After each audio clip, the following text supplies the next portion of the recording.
тормыш китабы дип атар идем, тәрбия китабы дип атар идем. Андагы афоризмнар, андагы әйтелгәннәр бүгенге көнгә менә бермә-бер туры килә.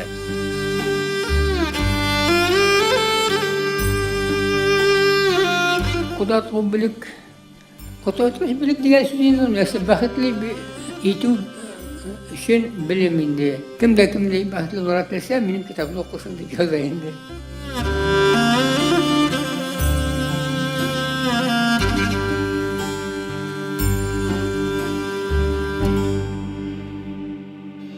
Bu sırada bütün mesela Ruslarda anlayışların izide bulmalarından. Türk halklarının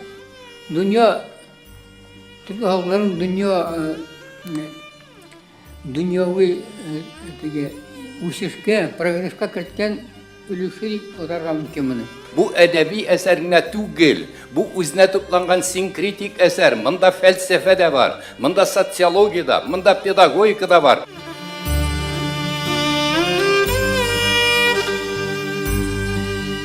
Моны үзләштерү әлбәттә безгә бик күп кыйммәтләр турында уйлану өчен җирлек булдырачак.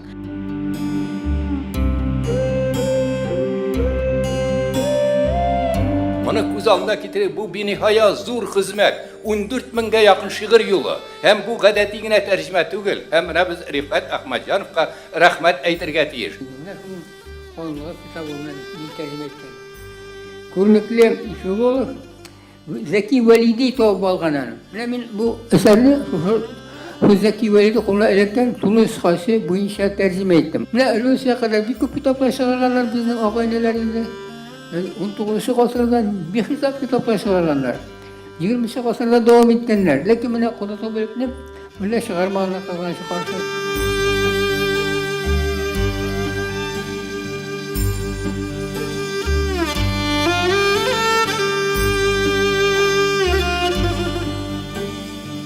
Кайбер үзен büyük санаганнарда мондый әсәр булса, алар күрсәтә белерләр иде. Без мондый байлыгыбызны күрсәтә, тиешенчә пропагандалый белмибез.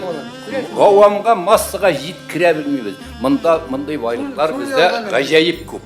Төрле чорда, төрле дәврдә. Бу китапны чыгарга дәүләт хисабына, безнең Татарстан китап нәшриятына затлы китап итеп чыгарга кирәк.